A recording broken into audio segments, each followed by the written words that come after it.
Hello. I'm Casey, And I'm Fallon. and this is Render Render the the dark. Darkness. We're going to blame that on computer lag. Technology. It's got to go to space and back. Yep. Which is really ironic because as soon as I said that, you froze. So that ought to look cool in the video. Oh, I didn't freeze on my end. Oh, you froze on mine. Hmm.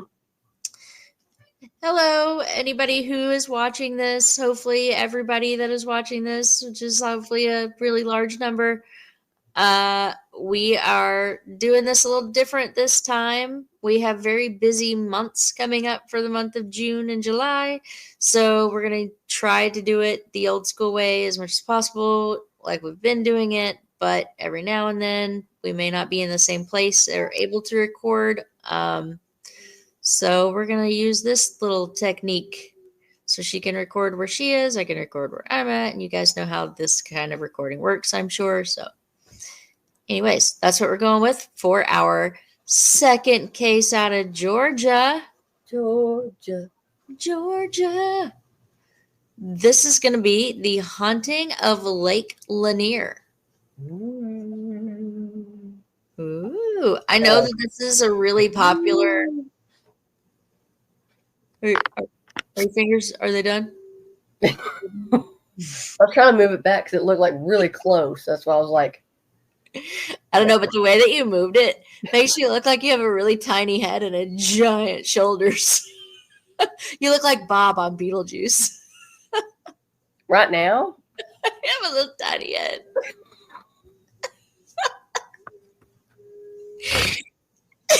Welcome back. Oh, funny. But anyways, I actually had never heard of Lake Lanier, which is really crazy because it's extremely popular, actually. Yeah. Very well-known lake. Before I get into the case, let me give you your fun fact. And this is a fun fact coming at you from my husband, actually. This is his fun fact. And it is that a group of owls is called a parliament. All right. Did not know that. Yeah, there you go. There's your fun fact. I don't know why he loves that fact so much, but he does. Like, we got into the him and our youngest daughter got into that discussion about like what groups of things are called, and man, we spent probably an hour and a half going over a list of what groups of things, like what's a group of an ox called, what's a group of a penguins called, what's a group of giraffes called. Like, it anyway, that was his favorite one. What's a group of crows called? A murder. All right, so now we're going to get into the story of Lake Lanier. Lake Lanier, aka Lake Sidney Lanier, was formed in the 1950s because of the construction of the Buford or Bufford Dam, however you say that. I think I read it was in 1956 to be more specific. I don't think it was technically considered to be like completely filled until around 1959, 1960-ish. The lake itself, though, like this lake is giant, like really big. Like it is almost 700 miles of shoreline. Ooh, And it's, that's a lot. yeah, and it's around 26 miles long. Phew. It's huge. So the idea behind building the dam and the lake was to provide water supply and flood control, and to be used as like a hydroelectric power source for the area. But in creating the lake, there was quite a bit of damage caused in order for them to be able to do that. So unfortunately, in order for this plan to take place, they needed land, obviously, with an allocated budget of around $45 million to bring this plan to light. They could do whatever they needed to do, or so they seemingly felt like they could anyways. So the result of the plan ended up being the government basically forcing people to give up their land. This was done through a process called eminent domain, which means essentially the government has the quote-unquote right to take one's private property for public use, whether the property owner wants to sell it or not. Ooh. They actually tried to do that to Grandma and Grandpa's land. Oh yeah, whenever they were wanting to do the Yeah, for oil or whatever. Yeah. Yeah. But anyways, they what they would do is they would enforce this to take over 50,000 acres of land. Some sources say it was 52,000 acres, and other sources say 56,000. So just to be safe, as always, I'm including both. In the process, they would displace around 250 families, many businesses, and flood out the entire town of Oscarville. And it caused around 20 cemeteries to be relocated. What was that? Sorry, that was my phone. Oh, rude. What? Rude. It's an alarm. I'm sorry. It's okay. That's going to be my next. Have you seen the TikTok trend that they're doing right now with the pretty effing rude or whatever? No. Like, I'm going to make a video, and it's going to be that moment where your phone chimed in on my case. Okay. Anyway, yeah, it cost around 20 cemeteries to be relocated, not to mention most of the 50,000 something acres that they ended up kind of taking. That was mostly farmland. Yeah. Which means jobs and a huge amount of resources. And that farmland was kind of needed at the time. But what was needed more, so they thought, was water. Now that brings me to the myth of the town of Oscarville and largely the reason why so many people believe this lake to be haunted. Okay. The myth is that the reason the specific area they chose to flood was picked was so they could flood out the town of Oscarville, which had a strong racial history and was believed to have been prominently African American residents. So the government wanted to flood it out, basically, and it's told that many of them died as a result of the flooding, as well as the belief that cemeteries were flooded, disrupting the dead, angering spirits. So did they not tell them when they were going to do it? Okay, we're going to get into that. Okay, sorry. No, you're fine. Let's get into some recorded truths about this myth. Yes, Oscarville, more specifically Forsyth County, did have a long history of racial tension and forced segregation. For example, the Tulsa Race Massacre of 1912 and the Rosewood Race Massacre that occurred in 1923. However, by the time the Corps of Engineers actually purchased the land, Oscarville residents were predominantly white people due to the racial tensions of the town's history, causing most African Americans to either leave or be pushed out by that point. Mm-hmm. Which means the myth is based on kind of like half truths. There were definitely deaths in that town and county that were caused by racial issues. However, the purpose of purchasing that particular land and flooding that specific town was not done with the intention of flushing out a predominantly quote-unquote black town, as the myth claims. Right. Okay. There's also a myth that claims that many people drowned as a result of the flooding of the town, and that is simply not true. There were close to, as I said earlier, one source said 250 families, the source said 260. We're going to go with 260 because most of them said that. There were close to 260 families that were displaced because of the Corps of Engineers, or because of the flooding, but the Corps of Engineers did make sure the town was clear beforehand, since they knew the town had previously had residents in it. Yeah, so the town knew ahead of time. They were relocated. Don't get me wrong. Some of them were relocated kicking and screaming. Some of them didn't want to go. But it's not like the Corps of Engineers was just like, screw that town. People or no people, flood it out. That's not what happened. Okay, well, that's good. Yeah. What it boiled down to was that Atlanta was growing at a rapid rate, and Georgia officials desperately needed more fresh water to meet the growth. And the farming towns had not only the most land to use, but also wouldn't have had as many displaced people, businesses, or cemeteries to move as like a bigger city would have had. Yeah. So now that I've sort of debunked some of the myths as to why Lake Lanier has such an astonishing high death count, I will say the fact is that the idea that the ghosts of previous residents of Oscarville haunt the lake, like, that's very much plausible. Yeah. Just because the town wasn't flooded out in a way that caused a lot of deaths, or any that I could find any record of anyway, that doesn't mean that the town or the county wasn't already haunted to begin with. Yeah. Like, the history of that town and county is extremely horrific. It's filled with lots of death. And by death, I mean like murder. Senseless, violent, awful murders. And there was a lot of them.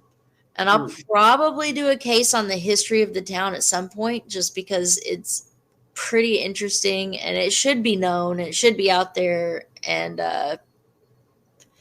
there's just so much of it. But this particular case is about Lake Lanier, so I'm going to try to stay to that point. And that leads us to the amount of deaths that have occurred on this lake. There have been over 700 recorded deaths on this lake since its construction.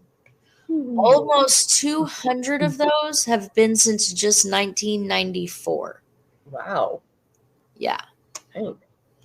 Considering the lake gets an estimated 10 to 11 million people on it a year, that might not seem like a lot on paper, but considering there's several other lakes not that far from this one that have around the same amount of people on it every year, they don't have anywhere near the average amount of casualties that Lake Lanier has.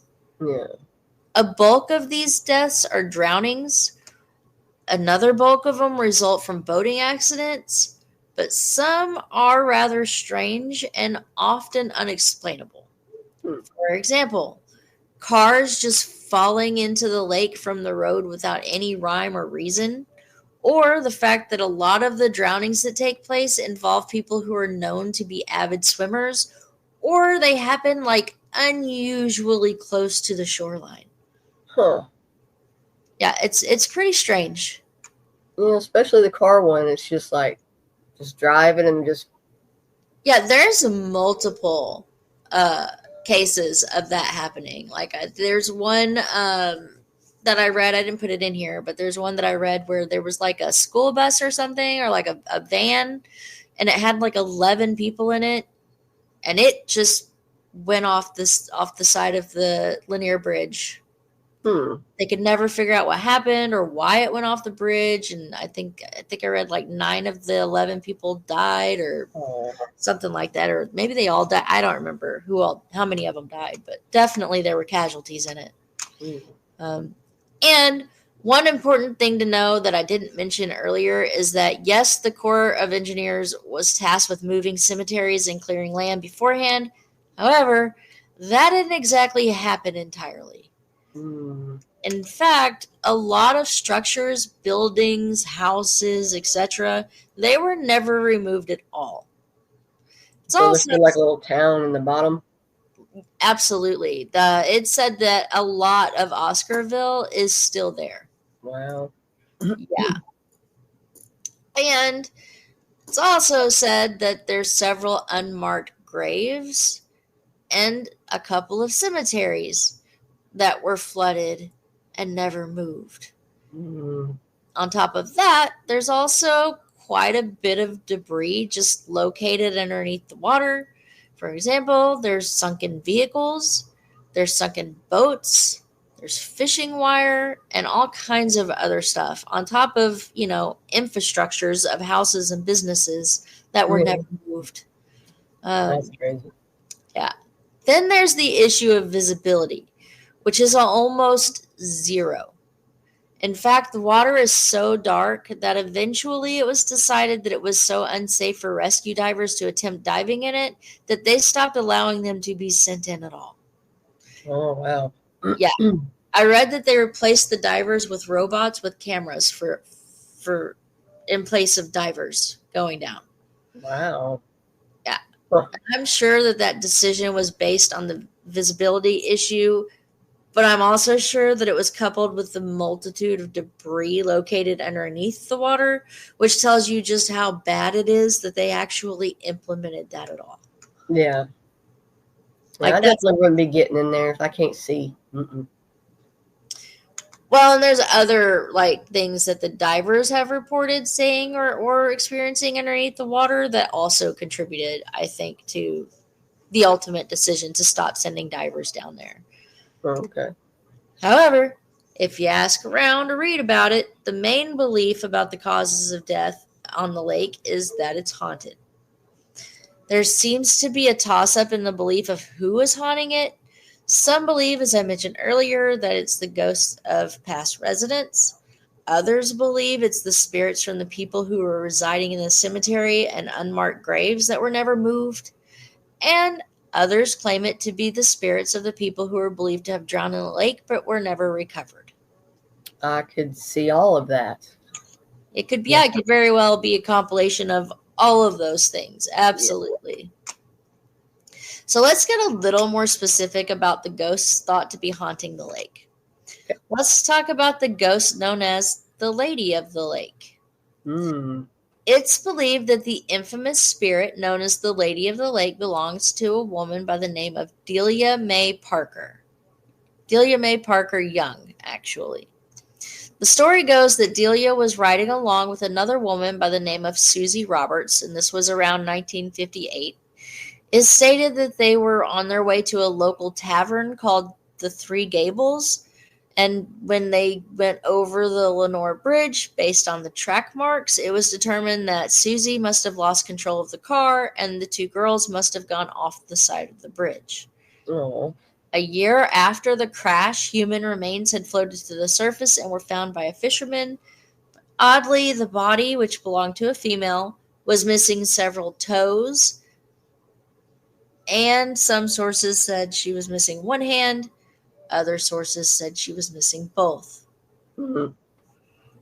And it wasn't immediately known who that the body belonged to, but a little over 30 years later, Susie's car would be found with Susie still sitting behind the steering wheel under the water. Wow. Yeah. With the discovery of Susie confirmed, it was then thought that the remains found 30 plus years earlier must have belonged to Delia.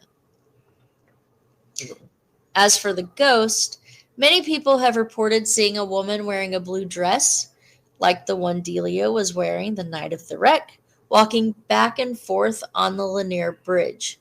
It's also reported that the spirit is missing its hands. Hmm. It's also been reported by people who have had close calls with death in the lake, specifically close calls with drowning. They have claimed that when they were close to drowning, they felt like something or someone was pulling them down. Creepy. Yeah.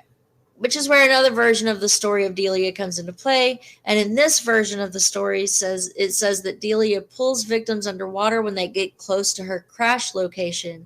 And in this version, she has one of her hands and is missing the other. Okay. So, a couple different versions of that story there. It's also been reported by divers who have gone in the lake. They've also had claims to come across or feel bodies in the water, like feeling an arm or a leg from time to time, but there not being a body there. There's also been reports that some of the boat wrecks that have occurred have been caused by things that seem to just not be there or have no explanation. Huh. Creepy. Yeah. For example, there's also reports and witnesses to rogue waves just appearing out of nowhere on completely calm weather days, and causing boats to overturn due to hitting rogue waves. And there's also the boats that overturn due to hitting something in the water, but literally nothing being found in the location to explain why the boat would have wrecked or flipped. Weird. Yeah, very bizarre. Very strange things happen at this lake. There's also reports of a mysterious shadowy figure that is said to be in a raft that just shows up out of nowhere in unexplainable locations on the lake, typically at night. And the claims say that the figure is pushing itself along with a pole and it has a lantern. Oh wow, it's kind of like you know, yeah. Yeah, just like that. Exactly. I'm trying to think of what I'm trying to think of. You know, like the one that takes you, to hell. Like you got to give them a coin, and it's The like in the Reaper? boat. And well, no, it's not the Reaper. I can't remember what they call it. But you have to like give him a coin or whatever, and then he like takes you over to the other side. No idea what you're talking about. Okay. What is it? Continue. I'll Google it. Ooh. I'm pretty much at the end. Pretty much I was just going to say whether the lake is haunted or not, and I believe that it is. There are so many unusual accidents that take place on this lake, from cars careening into the lake for seemingly no reason at all, to electrocutions, and even boats exploding. Ooh. So, what do you think? Is the high death rate just some bizarre compilation of crazy circumstances, or is it possible it's actually haunted? I think it's haunted. I also think it's haunted. Very, very haunted. And I also have a bonus fact for this episode, which is that this lake is actually used in several shows and movies. So, just to name a few, Ozark, I know you've seen. It's a series on Netflix. They used it a lot. And then there's the movie that was made based on the lake itself and its history, and that's called The Lanier. I read that was actually a horror movie. Then there's a movie called Sabotage, which starred Arnold Schwarzenegger, where he gets dropped into Lake Lanier. And it was also featured in one of my favorite Adam Sandler movies, Blended, which starred him and Drew Barrymore. Which now on that one, it was actually filmed at Lanier Islands, which is located on a small group of islands on the lake. So, pretty cool fact, I thought. I've never seen that movie. For shame. Oh. But it is called let's see, is it Charon? Charon? Charon. Sharon? I don't know. He's a skeleton or hideous demon. He is the ferryman. I had a He friend named carries Sharon. souls from one side of the river to the other on his boat. Ooh. Oh, Sharon's got a schmancy boat, eh? Yeah. Smart. It just reminded me of that. You know how many people would get on the boat just because it's a boat? That's smart gameplay right there. Oh, yeah. But you have to pay him, or he'll just, leave you there and you'll just be walking around. Does it got to be a specific kind of coin? Can it be a quata or a shilling? I don't know. Huh. I just know you gotta pay him. Huh. Well, that was my case on Lake Lanier. That was really good. I enjoyed it. Learned some things I didn't know. I learned a lot I didn't know because I'd never heard of Lake Lanier, and I thought it was pretty interesting. This is one of those cases where the Lake Lanier is really interesting in itself, but I also feel like I kind of got trapped down a rabbit hole on this just because the history of the towns that were flooded by the lake. Yeah. So I'm really, I don't want to say anxious or eager, but like I really want to do a case on the history Yeah. of That'd be that. pretty cool. So, that was inspired by this case. So I love when we have cases where that case feeds into another case, which feeds into another case, and it kind of gives us a little extra legwork, but it also gives us more information. Yeah. So I always like the rabbit hole cases. Yeah, they're pretty cool. That's just me personally. I always feel like you got more than you bargained for on it. Yeah. So, anywho's, that's my case for Lake Lanier. Well, thank you for sharing. It was really cool. Thanks for joining. Yeah. Thanks for joining for you, and thanks for joining for all of our lovely friends out there. Yeah. Hi, friends. It's really late and I'm really tired, so I am going to get off of here because I just don't think I'm as enthusiastic as I would like to be because I'm so tired. I is tired as well.